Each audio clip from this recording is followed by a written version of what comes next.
GHMC వార్డుల డీలిమిటేషన్పై gazette notification release అయింది. హైదరాబాద్ శివారు ప్రాంతాల మున్సిపాలిటీలు, కార్పొరేషన్ల విలీనంతో 300 వార్డులను ఖరారు చేస్తూ నిన్న ఫైనల్ నోటిఫికేషన్ జారీ చేశారు జీహెచ్ఎంసీ కమిషనర్ కర్ణన్. ఇవాళ రాష్ట్ర ప్రభుత్వం అధికారికంగా వార్డుల డీలిమిటేషన్పై గెజెట్ నోటిఫికేషన్ విడుదల చేసింది. రైట్గా జీహెచ్ఎంసీ వార్డుల డీలిమిటేషన్పై మరిన్ని వివరాలు సదానందం అందిస్తారు. చెప్పండి సదానందం, జీహెచ్ఎంసీ వార్డుల డీలిమిటేషన్పై అప్డేట్స్ ఏంటి? అలాగే ప్రిలిమినరీ ఫైనల్ నోటిఫికేషన్లో ఏమైనా తేడాలు ఉన్నాయా? ఎస్ మాధురి, జీహెచ్ఎంసీ డీలిమిటేషన్ వార్డుల డీలిమిటేషన్ పైన ప్రభుత్వం ఫైనల్ గెజెట్ నోటిఫికేషన్ని రిలీజ్ చేసింది. సో గతంలో 150 ఉన్న వార్డులని ఓఆర్ఆర్ పరిధిలో, ఔటర్ రింగ్ రోడ్ పరిధిలో ఉన్నటువంటి 20 మున్సిపాలిటీలు, 7 కార్పొరేషన్లు, వీటిని కలపడంతో 150 ఉన్న డివిజన్లని 300కు పెంచుతూ గతంలో అంటే December 9న ప్రిలిమినరీ నోటిఫికేషన్ జారీ చేసింది. ఆ తర్వాత మొత్తం 10 రోజుల పాటు, యాక్చువల్గా 8 డేస్ పాటు తీసుకున్నారు.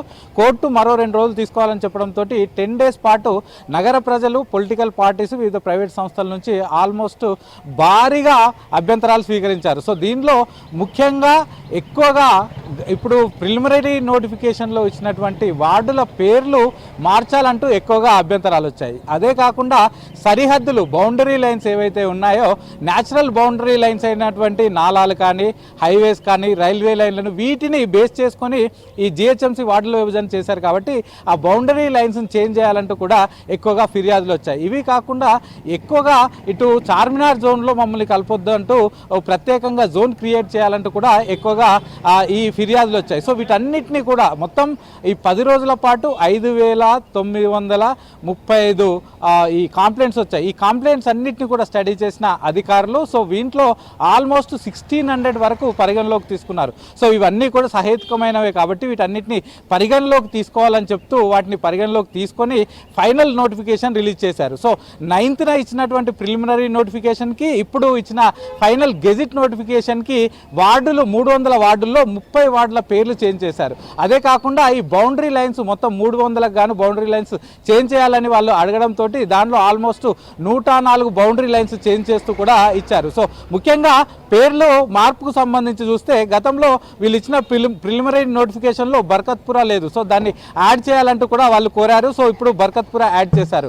సో అలాగే అటు మన నాగోల్ పక్కన ఉన్నటువంటి ఆ చుట్టుపక్కల ప్రాంతాన్ని నాగోల్ ఒక డివిజన్, పక్కన ఉన్నటువంటి జిఎస్ఐ ఆ చుట్టుపక్కల ప్రాంతాన్ని ఒక డివిజన్ చేశారు. సో అది జిఎస్ఐ కాకుండా దానికి సాయినగర్ అనే పేరు పెట్టాలని ఎక్కువగా ఫిర్యాదులు వచ్చాయి. సో దాన్ని పరిగణలోకి తీసుకొని జిఎస్ఐ పేరు తీసేసి సాయినగర్ అని పెట్టారు. అలాగే గతంలో ఇచ్చిన ప్రిలిమినరీ నోటిఫికేషన్లో మోండా మార్కెట్ లేదు. సో మోండా మార్కెట్ అంటే చాలా ఫేమస్, చాలా రోజులుగా అక్కడ ఒక డివిజన్ ఉంది. ఇప్పుడు మోండా మార్కెట్ తీసేస్తే ఎట్లా, దాన్ని మళ్ళీ పునరుద్ధరించాలని కోరడంతో మోండా మార్కెట్ పెట్టారు. అలాగే అటు ఆర్సీపురం దగ్గర, రామచంద్రపురం దగ్గర భారతీ నగర్ది కూడా తీసేశారు. సో దాన్ని కూడా యాడ్ చేయాలని చెప్పారు. సో ఇట్లా చాలా వరకు. సో మనం సఫీల్ కూడా ఒకటి తీసేశారు, ఆ సఫీల్ కూడాను యాడ్ చేశారు. అలాగే ఇటు అల్విన్ కాలనీ, కూకట్పల్లి జోన్కు సంబంధించి అల్విన్ కాలనీ పక్కనే అల్విన్ కాలనీ 2గా చేశారు. సో దాని పక్కనే అటు కమలప్రసాద్ నగర్ అని ఒకటి పెట్టారు. సో దాన్ని కమలప్రసాద్ నగర్ కాకుండా వెంకటేశ్వర నగర్గా పెట్టాలంటే సో దాన్ని కూడా వెంకటేశ్వర నగర్గా చేంజ్ చేశారు. సో ఇట్లా మొత్తం 30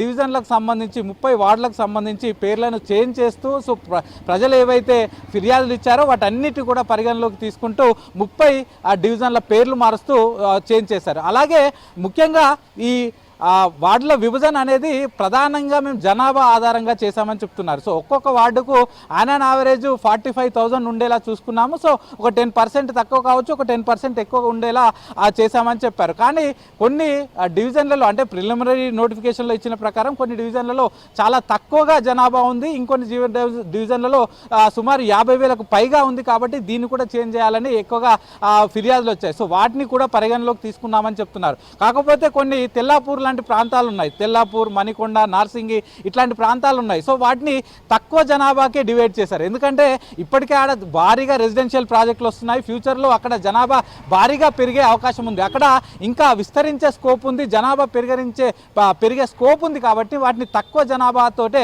ఇప్పుడు ప్రస్తుతానికైతే వాటిని వార్డులుగా విభజించామని చెప్తున్నారు. ఎందుకంటే ప్రస్తుతం తెల్లాపూర్ చూస్తే అది కేవలం 22,000 జనాభాతోటే ప్రస్తుతానికి దాన్ని ఒక డివిజన్గా, ఒక వార్డుగా చేశారు. కాకపోతే విత్ ఇన్ స్పాన్ ఆఫ్ 5 yearsలో అది 90,000 జనాభా వరకు పెరిగే అవకాశాలు ఉన్నాయని అధికారులు అంచనా వేశారు. ఎందుకంటే అక్కడ భారీగా ప్రాజెక్టులు వస్తున్నాయి, రెసిడెన్షియల్ ప్రాజెక్టులు వస్తున్నాయి, విల్లా ప్రాజెక్టులు వస్తున్నాయి, పెద్ద పెద్ద అపార్ట్మెంట్లు వస్తున్నాయి. కాబట్టి అందులో ఆల్మోస్ట్ హాఫ్ ఆఫ్ ద ఈ అపార్ట్మెంట్లు అన్నీ కూడా ఆల్రెడీ కొనుగోలు చేశారు. నెక్స్ట్ మూవ్ ఇన్ ప్రాజెక్ట్స్ ఉన్నాయి. కాబట్టి వీటన్నిటిని కూడా దృష్టిలో ఉంచుకొని తక్కువ జనాభాకి ఆయా ప్రాంతాలని వార్డులుగా మార్చాం. కాబట్టి వాటికి ఫ్యూచర్లో నెక్స్ట్కు జనాభా యాడ్ ఆన్ అవుతుంది. కాబట్టి అవి కూడా ప్రస్తుతం ఉన్నటువంటి డివిజన్లకు సరిసమానంగా ఉంటాయి. జనాభా విషయంలో కూడా ఎలాంటి ఇబ్బందులు ఉన్నాయంటూ కూడా అధికారులు చెప్తున్నారు. సో ఇట్లా మొత్తం గతంలో ఇచ్చినటువంటి ఇటు December 9th ఇచ్చినటువంటి ప్రిలిమినరీ నోటిఫికేషన్కి ఇప్పుడు ఇచ్చిన ఫైనల్ నోటిఫికేషన్కి పబ్లిక్ నుంచి వచ్చిన ఫిర్యాదులను ఆల్మోస్ట్ కవర్ చేస్తూ అందులో సహేతుకమైన అన్ని కూడా తీసుకుంటూ ప్రస్తుతానికైతే ప్రభుత్వం ఫైనల్ గెజిట్ నోటిఫికేషన్ ఇచ్చింది.